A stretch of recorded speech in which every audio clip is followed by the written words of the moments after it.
প্রিয় ছাত্রছাত্রীবৃন্দ, কেমন আছো তোমরা? নিশ্চয়ই ভালো আছো। তোমরা জানো, সারা বিশ্ব আজ এক কঠিন সময়ের মুখোমুখি দাঁড়িয়ে। করোনার কারণে সৃষ্ট বৈশ্বিক মহামারীর এই সময়টাতে আশা করছি সরকারি নির্দেশনা মেনে ঘরে আছো এবং মন দিয়ে লেখাপড়া করছো। ধামরাই সরকারি কলেজের আয়োজনে উচ্চ মাধ্যমিক শ্রেণীর বাংলা বিষয়ের অনলাইন পাঠদান কার্যক্রমে তোমাদের প্রত্যেককে স্বাগত জানাচ্ছি। আমি শামিমা ইয়াসমিন, সহকারী অধ্যাপক, বাংলা বিভাগ। আজ আমি বাংলা প্রথম পত্রের কবিতা অংশ থেকে একটি জনপ্রিয় কবিতা সুকান্ত ভট্টাচার্যের 18 বছর বয়স নিয়ে আলোচনা করব। প্রিয় ছাত্রছাত্রী, তোমরা যখন কোনো গল্প, কবিতা, নাটক, উপন্যাস যাই পড়বে, প্রথমেই কবি, সাহিত্যিক, লেখক সম্পর্কে তোমাদের জানতে হবে। আর তার কাল সম্পর্কে তোমাদের জানতে হবে, কোন সময়ে কোন প্রেক্ষাপটে তিনি কবিতাটি লিখেছেন সে সম্পর্কে তোমাদের ধারণা রাখতে হবে। অর্থাৎ সে সময়ের বিশ্ব পরিস্থিতি সম্পর্কে তোমাদের জানতে হবে। আর সমকালীন অন্যান্য কবি সাহিত্যিকদের সম্পর্কে তোমাদের জানতে হবে। তবেই তার কবিতা তোমরা বুঝতে পারবে এবং পড়তে ভালো লাগবে। তাহলে চলো, কবিতা পাঠের আগে আমরা কবি সম্পর্কে সংক্ষেপে জেনে নিই। সুকান্ত ভট্টাচার্য 1926 সালের 15 আগস্ট মাতামহের বাড়ি কলকাতার কালীঘাটে জন্মগ্রহণ করেন। তার পৈতৃক নিবাস ফরিদপুর জেলায়, বর্তমান গোপালগঞ্জের কোটালীপাড়ায়। তার পিতা নিবারণ চন্দ্র ভট্টাচার্য এবং মাতা সুনীতি দেবী। তিনি 1945 সালে বেলঘাটা দেশবন্ধু স্কুল থেকে প্রবেশিকা পরীক্ষায় অংশগ্রহণ করে অকৃতকার্য হন। এ সময় তিনি ছাত্র আন্দোলন ও বামপন্থী রাজনৈতিক কর্মকাণ্ডে যুক্ত হওয়ায় তার আনুষ্ঠানিক শিক্ষার সমাপ্তি ঘটে। দ্বিতীয় বিশ্বযুদ্ধ, 43-এর মন্বন্তর, ফ্যাসিবাদী আগ্রাসন, সাম্প্রদায়িক দাঙ্গা প্রভৃতির বিরুদ্ধে তিনি কলম ধরেন। দ্বিতীয় বিশ্বযুদ্ধের বিশ্বব্যাপী ধ্বংস ও মৃত্যুর তাণ্ডব লীলা কিশোর সুকান্তকে দারুণভাবে স্পর্শ করে। এছাড়া সামাজিক নানা অনাচার ও বৈষম্য তাকে প্রবলভাবে আলোড়িত করে। তার কবিতায় এই অনাচার ও বৈষম্যের বিরুদ্ধে ধ্বনিত প্রবল প্রতিবাদ আমাদের সজ্জিত করে। নিপীড়িত গণমানুষের প্রতি গভীর মমতার প্রকাশ ঘটেছে তার কবিতায়। ছাড়পত্র তার বিখ্যাত কাব্যগ্রন্থ। তার রচিত অন্যান্য গ্রন্থ পূর্বাভাস, মিছে করা, অভিযান, ঘুম নেই, হরতাল ইত্যাদি। 1947 সালের 13 মে প্রায় 21 বছর বয়সে প্রতিভাবান এই কবির অকাল মৃত্যু ঘটে। প্রিয় শিক্ষার্থী, সুকান্ত সম্পর্কে সংক্ষেপে তোমরা জানলে। এখন আমি সুকান্ত সম্পর্কে আরো কিছু তোমাদের জানাতে চাই। সুকান্ত জন্মেছিলেন এক দারিদ্র পীড়িত পরিবারে। তার পিতা ছিলেন শাশ্বত লাইব্রেরির স্বত্বাধিকারী, যেটি ছিল একাধারে বইয়ের প্রকাশনা ও বিক্রয় কেন্দ্র। বাবার বইয়ের ব্যবসা, বুঝতে পারছো। আর সেখান থেকেই তিনি প্রচুর বই পড়তেন। একাডেমিক শিক্ষায় তেমন সফলতা অর্জন করতে না পারলেও নিজের শিক্ষা ভাণ্ডার সমৃদ্ধ করেছিলেন নানা রকম বই পড়ে। সেসব প্রকাশ পেয়েছে তার চিন্তা চেতনায় এবং স্বতন্ত্র ধারার লেখনীর মাধ্যমে। সুকান্তই বিশ্বের একমাত্র কবি যিনি অল্প সময় কবি জীবন অতিবাহিত করেন। প্রায় 6-7 বছর আর কি। এই অল্প সময়ে তিনি বাংলা সাহিত্যকে যা দিয়েছেন তা অকল্পনীয়।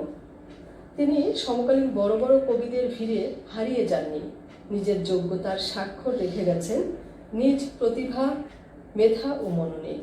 সুকান্ত তার বয়সিক সীমাবদ্ধতাকে অতিক্রম করেছেন তার পরিণত ভাবনায়। রবীন্দ্র পরবর্তী যুগে শোষণ ও বঞ্চনার বিরুদ্ধে, অন্যায় অত্যাচারের বিরুদ্ধে, মানবতাকে প্রতিষ্ঠার জন্য, সাম্যবাদ প্রতিষ্ঠার জন্য, অসাম্প্রদায়িকতার জন্য কাজী নজরুলের মতো সুকান্ত উচ্চকিত ছিলেন। দুঃখী, দরিদ্র, সাধারণ মানুষকে নিয়ে তার অধিকাংশ কবিতা। সমাজের একেবারে সাধারণ বিষয়কে তিনি কবিতার বিষয় করেছেন। সিঁড়ি, একটি মোরগের কাহিনী, কলম, সিগারেট, দেশলাই কাঠি, এসব কবিতায় রূপকের আড়ালে তার প্রতিবাদী চেতনার প্রকাশ ঘটেছে। আগেই বলেছি, সুকান্ত জন্মেছিলেন এক দরিদ্র পরিবারে। তখন যুদ্ধ বিধ্বস্ত পুরো পৃথিবীময় এক অশান্তির আগুন জ্বলছিল। দারিদ্র্যের কষাঘাতে শুধু সুকান্তের পরিবার নয়, গোটা বিশ্ব তখন বিপর্যস্ত। পরাধীন ভারতেও ছড়িয়ে পড়েছিল সে দাবানল। ব্যথিত চিত্তে কবি লিখলেন, অবাক পৃথিবী অবাক করলে তুমি, জন্মে দেখি ক্ষুব্ধ স্বদেশ ভূমি। তার লেখায় প্রকাশ পেয়েছে দেশপ্রেম ও সমাজের মানুষের প্রতি গভীর ভালোবাসা। কবির মনে প্রশ্ন, মানুষ কেন না খেয়ে থাকবে, মানুষ কেন না খেয়ে মারা যাবে? পরাধীন দেশের দুঃখ দুর্দশাজনিত বেদনা কবিকে ভীষণভাবে ব্যথিত করে। শোষণমুক্ত স্বাধীন সমাজের স্বপ্ন এবং সুন্দর পৃথিবী গড়ার সংগ্রাম তার কবিতার মূল প্রেরণা। তাই তো ছাড়পত্রে তিনি লিখেছেন, এ বিশ্বকে এ শিশুর বাসযোগ্য করে যাব আমি, নবজাতকের কাছে এ আমার দৃঢ় অঙ্গীকার। ক্ষণজন্মা এই কবি আমাদেরকে সুন্দর পৃথিবীর স্বপ্ন দেখালেন ঠিকই, তিনি দেশের কল্যাণে অতিরিক্ত পরিশ্রমের ধকল সইতে না পেরে দুরারোগ্য যক্ষা রোগে আক্রান্ত হয়ে অকালে মৃত্যুবরণ করেন।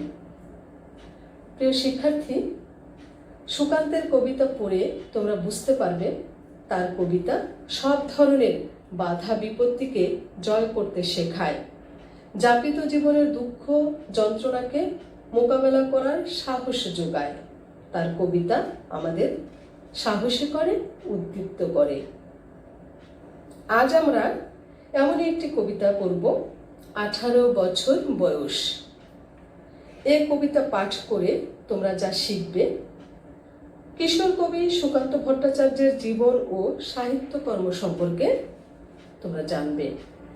18 বছর বয়সের শক্তি ও সাহস সম্বন্ধে অনুপ্রাণিত হয়ে দৃঢ় প্রত্যয় ও দেশ সেবার মহান আদর্শে উজ্জীবিত হবে।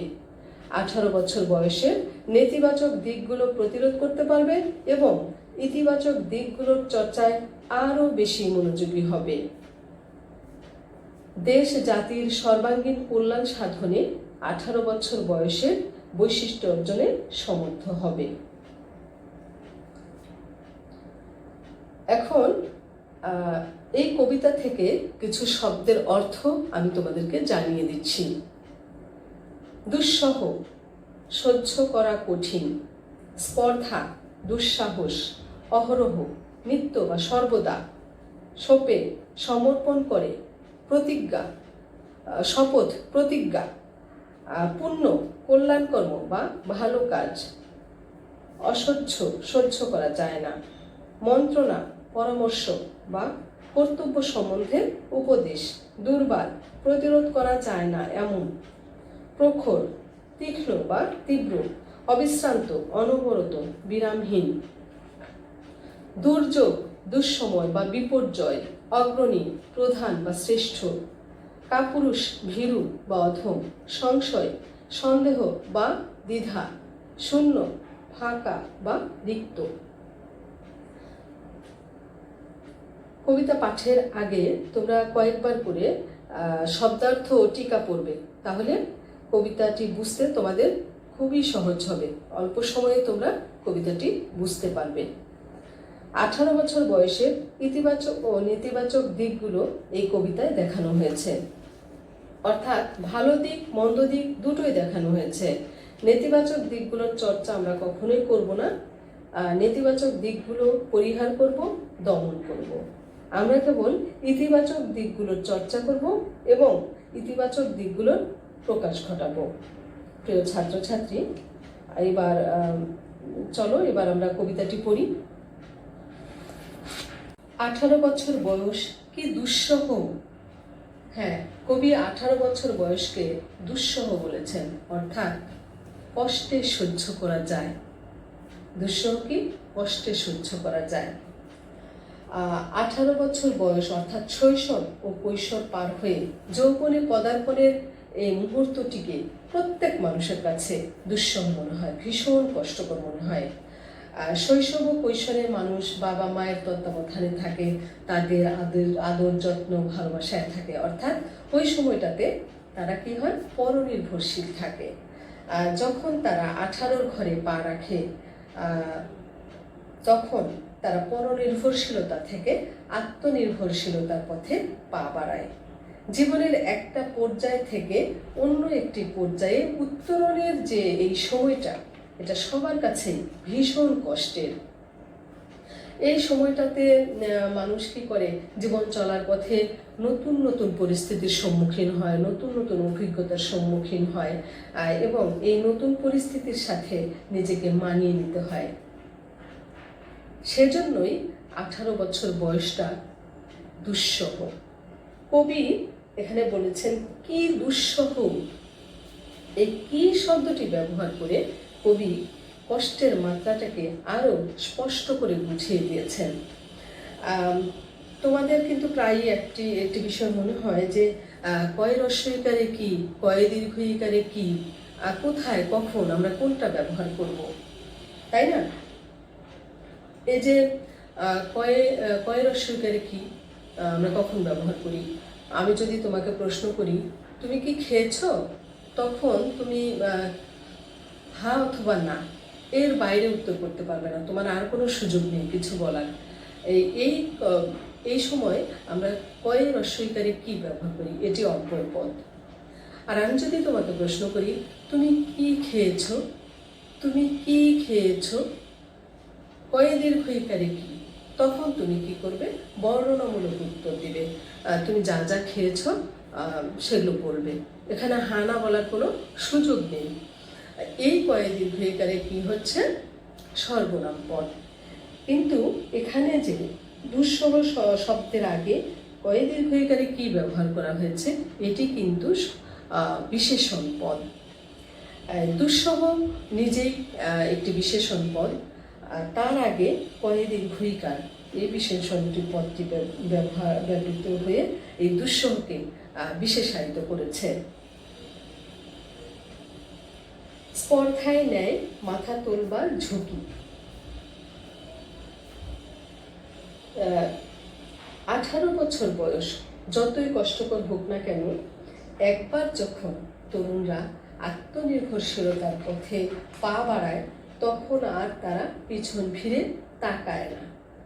তখন তারা কি করে, তখন তারা পরনির্ভরশীলতা পরিহার করে অসীম সাহসিকতার সাথে মাথা উঁচু করে স্বাধীনভাবে চলার ঝুঁকিটা নিয়েই নেয়।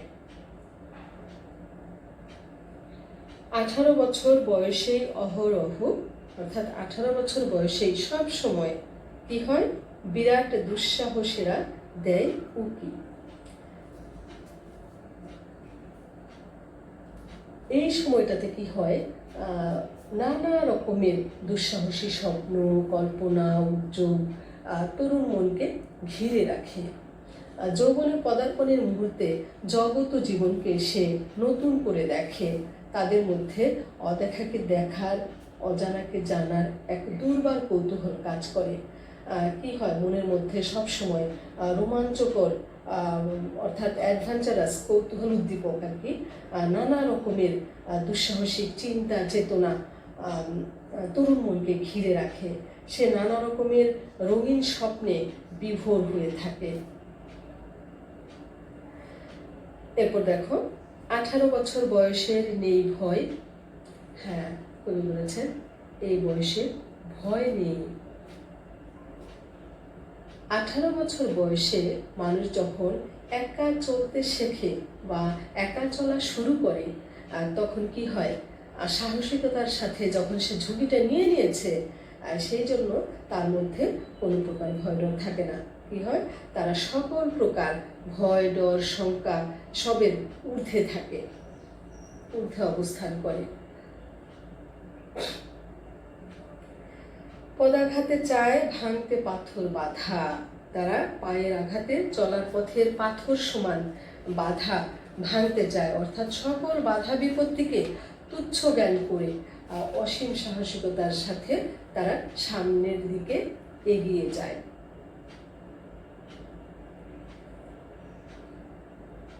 এ বয়সে কেউ মাথা নোয়াবার নয়। হ্যাঁ, এই বয়সে কেউ মাথা নোয়ায় না। কি করে? কারো কাছে কেউ মাথা নোয়াবে না, কোনোভাবেই তারা পরাজয় মেনে নিতে রাজি নয়। যৌবনে পদার্পণ করে তারা আত্মপ্রত্যয়ী হয়, তাদের মধ্যে ব্যক্তিত্ব বোধ জাগ্রত হয়। 18 বছর বয়স জানে না কাঁদা। এই বয়সের ছেলেমেয়েরা কাঁদতে জানে না। শৈশব কৈশোরে কি হয়? শৈশব কৈশোরে পরনির্ভরশীলতার এই দিনগুলোতে সামান্য ব্যর্থতায়, সামান্য বিপদে কান্নাই হয় তাদের স্বভাব বৈশিষ্ট্য। কিন্তু 18 বছর বয়সে তারা কি করে? সেই স্বভাব বৈশিষ্ট্য মুছে ফেলতে উদ্যোগী হয়। তারা আত্মনির্ভরশীলতার পথে সব ভয় ডরকে উপেক্ষা করে সকল প্রকার বাধা বিপত্তিকে ভেঙে ফেলে হার না মেনে সামনের দিকে এগিয়ে যাওয়ার প্রত্যয় নিয়ে চলতে থাকে। এরপর দেখো, এ বয়স জানে রক্তদানের পুণ্য। তোমরা জানো যে দেশের জন্য, দেশের মানুষের কল্যাণের জন্য কখনো কখনো আত্মদান বা রক্তদানের প্রয়োজন হয়, তাই না? হ্যাঁ, তো এই বয়সের তরুণরা তারা জানে রক্তদানের পুণ্য লাভ হয়, অর্থাৎ দেশ জাতি ও মানুষের কল্যাণ হয়। তারা আরও জানে পরোপকারে আত্মদানের মধ্যেই মানব জীবনের সার্থকতা নিহিত। বাষ্পের বেগে স্টিমারের মতো চলে, তাই তারা কি করে? তারা যেহেতু জানে দেশের কল্যাণে প্রাণ দিতে হয়, তাই তো তারা বাষ্পের বেগে স্টিমারের গতিতে আত্মদানের পথে ছুটে চলে এবং অকাতরে প্রাণ উৎসর্গ করে। প্রাণ দেয়া নেয়ার ঝুলিটা থাকে না শূন্য। হ্যাঁ, দেখেছ, তারা যে শুধু দেশের জন্য প্রাণ দেয় আর তা না, তারা প্রাণ নেয়ও। তারা দেশ জাতির কল্যাণে শুধু প্রাণ দেয় না, দেশ জাতির কল্যাণে, দেশ জাতির শত্রুকে নিশ্চিহ্ন করতে তারা প্রাণ নেয়ও। শপে আত্মাকে শপথের কোলাহলে তারা কি করে? নতুন নতুন শপথে বলিয়ান হয়, অর্থাৎ নতুন নতুন প্রতিজ্ঞা গ্রহণ করে, নিজেকে দেশের জন্য, মানুষের কল্যাণের জন্য উৎসর্গ করে দেয়। দেখো, তাদের মধ্যে একটা দর্শন তৈরি হয়ে যায়, দেশ জাতির প্রয়োজনে জীবন দিতে হবে, এরকম একটা প্রস্তুতি তাদের মধ্যে সব সময় থাকে।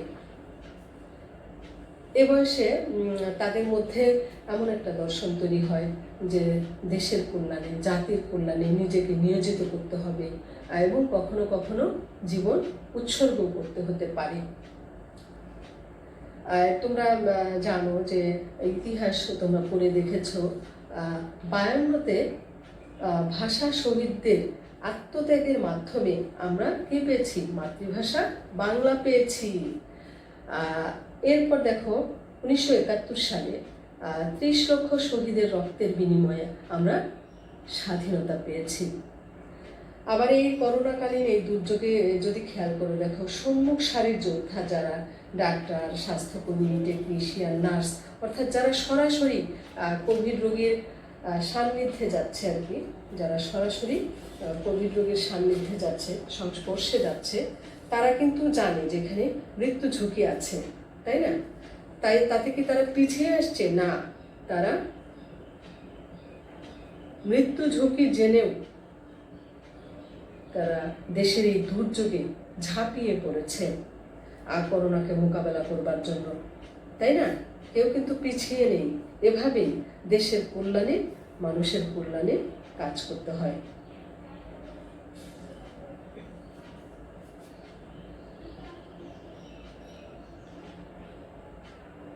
তারপর দেখো, 18 বছর বয়স ভয়ঙ্কর। কবি 18 বছর বয়সকে ভয়ঙ্কর বলেছেন। এই বয়সটা ভয়ঙ্কর, এই জন্য কবি বলেছেন, দেখো, তাজা তাজা প্রাণীর অসহ্য যন্ত্রণা। এই সময় তরুণদের মন খুব সংবেদনশীল থাকে। জীবন চলার পথে চারপাশে যে নানা রকমের ঘটনা ঘটে, অন্যায়, অত্যাচার, শোষণ, নিপীড়ন ইত্যাদি নানাবিধ সামাজিক বৈষম্য, তারপরে হচ্ছে অনৈতিক কোনো ঘটনা তরুণ মনকে ভীষণভাবে মর্মাহত করে, তাদের মনে দাগ কাটে। তারপর দেখো, এ বয়সে প্রাণ তীব্র আর প্রখর। এখানে অনুভূতির তীব্রতার কথা বলা হয়েছে। তোমাদেরকে বলেছি যে তরুণ হৃদয় খুবই সেন্সিটিভ, অর্থাৎ সংবেদনশীল। তারা অন্যায়কে মেনে নিতে পারে না। প্রাণবন্ত তরুণরা অন্যায় দেখলে তাদের মনে ভীষণ যন্ত্রণা হয় আর তারা ক্ষুব্ধ হয়ে ওঠে। এই বয়সে কানে আসে কত মন্ত্রণা। হ্যাঁ, এই বয়সের ছেলে মেয়েরা কি হয়, নানা দিক থেকে নানা মতবাদ, নানা ভাবধারার সাথে পরিচিত হতে থাকে। যেহেতু নতুন পরিস্থিতির সম্মুখীন হয় তারা, ভালো মন্দ, ইতিবাচক নেতিবাচক, সত্য মিথ্যা নানা রকম মত ও পথের মুখোমুখি হতে হয় তাদেরকে। চারপাশ থেকে নানা ধরনের কথা তাদের কানে আসে, সেটাকেই বলা হচ্ছে এই বয়সে কানে আসে কত মন্ত্রণা। তারপর 18 বছর বয়স যে দুর্বার, 18 বছর বয়স দুর্বার কেন? এ বয়সের গতিকে আটকে রাখা যায় না। এ বয়সের গতিকে আটকে রাখা যায় না। যত বাধা বিপত্তি আসুক না কেন, এই বয়সের তরুণদের প্রতিরোধ করা যায় না। আর পথে প্রান্তরে ছোটায় বহু তুফান। তারা কি করে? ভুল পথ হোক, সঠিক পথ হোক, যে পথেই তারা যায় একেবারে তুফানের গতিতে চলে। দুর্যোগে হাল ঠিক মতো রাখা ভার, ক্ষত বিক্ষত হয় সহস্র প্রাণ। এই যে শৈশব কৈশোর থেকে যৌবনে পদার্পণের এই সময়টাতে যেহেতু শারীরিক, মানসিক, সামাজিক, রাজনৈতিক নানা জটিলতা অতিক্রম করতে হয়, এ সময় নিজেকে সঠিক পথে পরিচালনা করাটা বেশ কঠিন। এ সময় নিজেকে অত্যন্ত সচেতনতার সাথে পরিচালনা করতে না পারলে, অর্থাৎ ভুল পথে পা বাড়ালে জীবনে বিপর্যয় নেমে আসে। ক্ষত বিক্ষত হয় সহস্র প্রাণ। কি হয়? ভুল পথে গেলে কি হবে? অনেকে খারাপ সঙ্গে পড়ে, অর্থাৎ অন্যের খারাপ কুমন্ত্রণায় দীক্ষিত হয়ে কেউ কেউ মাদকাসক্ত হয়ে পড়ে, আবার কেউ কেউ খুন ধর্ষণের মতো খারাপ কাজে জড়িয়ে পড়ে। এভাবেই তারা ধ্বংসের পথে পা বাড়ায়। মনে রাখতে হবে, কারো কুমন্ত্রণায় কান দেয়া চলবে না। তাহলে কি করতে হবে? এই সময়টাতে যদি খুব সচেতনতার সাথে, বুদ্ধিমত্তার সাথে নিজেকে পরিচালনা না করা যায়, যদিও কাজটি কষ্টকর, তারপরেও পরিচালনা যদি না করতে পারো তাহলে কি হবে? জীবনটা ধ্বংসের পথে যাবে। 18 বছর বয়সে আঘাত আসে। কবি বলেছেন 18 বছর বয়সে আঘাত আসে। হ্যাঁ, আঘাত আসে অবিশ্রান্ত, সব সময় আঘাত আসে। আর কিভাবে আঘাত আসে? কোথা থেকে আঘাত আসে, তাই না? আঘাত বাইরের জগৎ থেকেও আসতে পারে, তোমার চারপাশ থেকেও আসতে পারে, আবার তোমার ভেতর থেকেও আঘাত আসতে পারে। সেটা কেমন? যেহেতু এ বয়সে শারীরিক ও মানসিক পরিবর্তন একই সাথে ঘটে, তাই মনে মারাত্মক প্রভাব পড়ে। সেই সাথে সমাজের নানা অনিয়ম, অন্যায়, অত্যাচার তরুণ মনে আঘাত হানে। তাহলে কি? বাইরে থেকে যে আঘাত আসা, বাইরের পরিবেশ পরিস্থিতি দেখে আঘাত আসা, সেটার কথা বলা হয়েছে। আবার দেখো, বন্ধু বান্ধব, চারপাশের বিভিন্ন মানুষের থেকে সুপরামর্শ, কুপরামর্শ তরুণদেরকে দ্বিধান্বিত করে। তারা কি করবে বুঝতে পারে না। তারা বাহ্য জগতের চাকচিক্য কি হয়, তাদেরকে আকৃষ্ট করে, ভুল পথে নিয়ে যায়, তাই না? যেমন বন্ধুর একটা দামি স্মার্টফোন আছে, সেটা দেখে তোমারও ইচ্ছে হলো তোমার একটা ফোন খুব দরকার। তুমি যদি মনে মনে ভাবো যে আমি ফোনটা পেলাম না, বাবা মা আমাকে ফোনটা দিচ্ছে না, মনে মনে কষ্ট পাও, তাহলে এটা তোমার ভেতর থেকে তুমি কষ্ট পাচ্ছ। তোমাকে এই সময়টা বুঝতে হবে ফোনটা তোমার দরকার কিনা, তোমার লাগবে কিনা ফোনটা, তাই না? কোনটা তোমার প্রয়োজন, কোনটা প্রয়োজন না, সেটা তোমাকে বুঝে চলতে হবে। অথবা অনেক সময় বন্ধু বান্ধব বলে যে তোর বাবা মার এত টাকা পয়সা, তারপরে তোকে এই দামি ফোনটা কিনে দিল না। তখন তোমরা বুঝতে চেষ্টা করো না যে আমার বাবা মা তো আমার ভালো চায়, তাই না? বাবা মা সব সময় আমার ভালো চায়। বন্ধু তো তোমার বয়সী, ও তো বোঝে না, ও তো ফোন নিয়ে ঘুরছে, মনে করছে তোমার একটি ফোন নেই কেন, বা দামি একটি ফোন নেই। তোমাকে তখন বুঝতে হবে যে আমার জীবনে কোনটা জরুরি। অপ্রয়োজনীয় জিনিস তুমি কেন নিবে? তাই ভেতর থেকে এই কষ্ট পাবে না। তুমি যদি মনে করো আমার দরকার নেই, তাহলে তুমি ভেতর থেকে কষ্ট পাবে না, অন্যের কথায় প্ররোচিত হওয়া যাবে না, তাই না? বন্ধুদের মধ্যে অনেকেই ভালো আছে। তোমার বন্ধুরা কেউ কেউ বলবে চল বন্ধু গ্রুপ স্টাডি করি, একসাথে বসে পড়ি। হ্যাঁ, আবার কোনো বন্ধু তোমাকে এমনও বলতে পারে যে চল ক্লাস ফাঁকি দিয়ে কলেজ বিল্ডিংয়ের পিছনে যাই, হয়তো সিগারেট অফার করতে পারে। আমি বলি না তোমার বন্ধুরা এরকম, কেউ কেউ থাকতে পারে, আমি সেটা বলছি। একদিন দুই দিন তোমাকে একটা দুইটা সিগারেট খাওয়ালো, এরপর তোমার নেশায় পরিণত হয়ে গেল, অভ্যাসে পরিণত হয়ে গেল। তাহলে কি বুঝতে হবে কোনটা আমি গ্রহণ করব? পরামর্শ মানুষ আমাকে দিতেই পারে, কোনটা আমি গ্রহণ করব আর কোনটা করব না, বুদ্ধিমত্তার সাথে নিজেকে পরিচালনা করতে হবে। এই সময় যেহেতু তোমাদের তরুণ মন খুবই স্পর্শকাতর থাকে, কি থাকে একেবারে তীক্ষ্ণ প্রখর অনুভূতি থাকে তোমাদের, তাই না? এই যে তারপর বলেছে দেখো, একে একে হয় জড়ো। কি হয়? এই দুঃখগুলি মনের মধ্যে জড়ো হতে থাকে, আঘাতগুলি জড়ো হতে পারে। এভাবে একের পর এক আঘাত তোমাদের মনে আসে। হ্যাঁ, এ সময় বিচক্ষণতার সাথে নিজেকে পরিচালনা করতে না পারলে নিজেকে কি হবে, জীবনে ঘোর অন্ধকার নেমে আসবে। এ বয়স কালো লক্ষ্য দীর্ঘশ্বাসে, কবি কি বলেছেন? এ বয়স কালো লক্ষ্য দীর্ঘশ্বাসে, এ বয়স কাঁপে বেদনায় থরো থরো। হ্যাঁ, যদি নিজেকে সঠিক পথে পরিচালনা করতে না পারো, তাহলে কি হবে? ধ্বংসের মুখোমুখি হতে হবে। আর তবে একটি কথা সত্য যে এই সময় সত্য, সুন্দর ও কল্যাণের পথে টিকে থাকাটাও কষ্টকর। তারপরও বিপদগামী হলে চলবে না। তোমরা জানো যে ট্রেন যদি তার ট্র্যাকের বাইরে চলে যায় তাহলে কি হবে? দুর্ঘটনা নিশ্চিত ঘটবেই। জীবনটাও তেমনই, সঠিক পথে না চললে দুর্ঘটনা ঘটবে।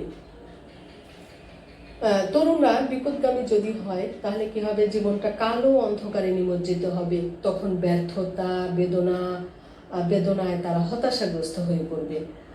আমরা চাই না এরকম জীবন কারো হোক। তারপরে দেখো, তবু 18 শুনেছি জয়ধ্বনি। হ্যাঁ, কবি ইতিবাচক কথাই বলেছেন যে কিছু কিছু নেতিবাচক ব্যাপার থাকলেও আমরা 18 প্রশংসাই শুনেছি, গুণগানই শুনেছি, তাই না? কবি 18 বিভিন্ন ইতিবাচক নেতিবাচক প্রবণতা তুলে ধরে কি করেছেন? ইতিবাচক প্রবণতা জয়গান করেছেন। এ বয়স বাঁচে দুর্যোগে আর ঝড়ে। হ্যাঁ, যত বিপদই আসুক তরুণরা ভেঙে পড়ে না, তারা কোনো বাধা মানে না। সব রকমের বাধা বিপত্তি অতিক্রম করে এ বয়স এগিয়ে যায়। এ বয়সে কি হয়? নানা চড়াই উত্তরাই, এই বয়সে উত্থান পতন সব কিছু থাকে। তারপরেও তরুণরা এর মধ্য দিয়ে বেঁচে থাকে। কোনো বিপর্যয়ই তাদেরকে থামাতে পারে না। এ বয়সে নানা বিপর্যয় আসে, নানা রকমের বাধা বিপত্তি আসে, চিন্তায় আঘাত আসে, চলার পথে বাধা আসে। তারপরও তরুণরা কি করে? থেমে থাকে না, তারা চলতে থাকে। বিপদের মুখে এ বয়স অগ্রণী, এ বয়স তবু নতুন কিছু তো করে। হ্যাঁ, এই বয়সের মন্দ দিকগুলো থাকলেও ভালো কাজগুলো কিন্তু এ বয়সের তরুণরাই করে।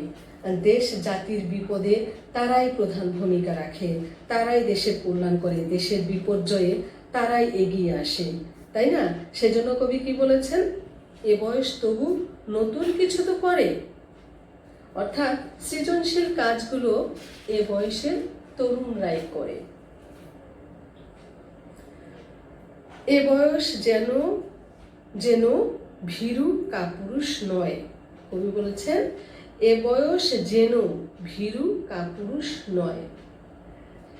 এই যে বয়স, কোন বয়স? 18 বছর বয়স। এ বয়সের তরুণ তরুণীরা সাহসী, অকুতভয় ও দৃঢ় প্রত্যয়ী। পথ চলতে এ বয়স যায় না থেমে, তারা থামতে জানে না। সব বাধা বিপত্তি অতিক্রম করে দুর্বার গতিতে দেশ জাতির কল্যাণে অগ্রগতির পথে তারা এগিয়ে যায় এবং এভাবে তারা তাদের লক্ষ্যে পৌঁছাতে সক্ষম হয়। এ বয়সে তাই নেই কোনো সংশয়। কি সংশয় নেই? মানে দ্বিধা নেই। কি নেই? কেন নেই? হ্যাঁ, কবি বলেছেন এই যে এ বয়সের তরুণরাই যে দেশকে এগিয়ে নিয়ে যাচ্ছে এবং দেশের কল্যাণে যে তারাই কাজ করছে এবং দেশকে যে তারাই এগিয়ে নিয়ে যেতে পারবে, এতে কোনো সন্দেহ নেই।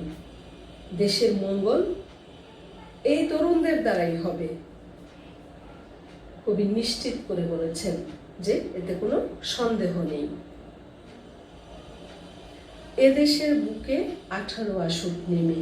সবশেষে কবি বলেছেন এদেশের বুকে 18 আসুক নেমে।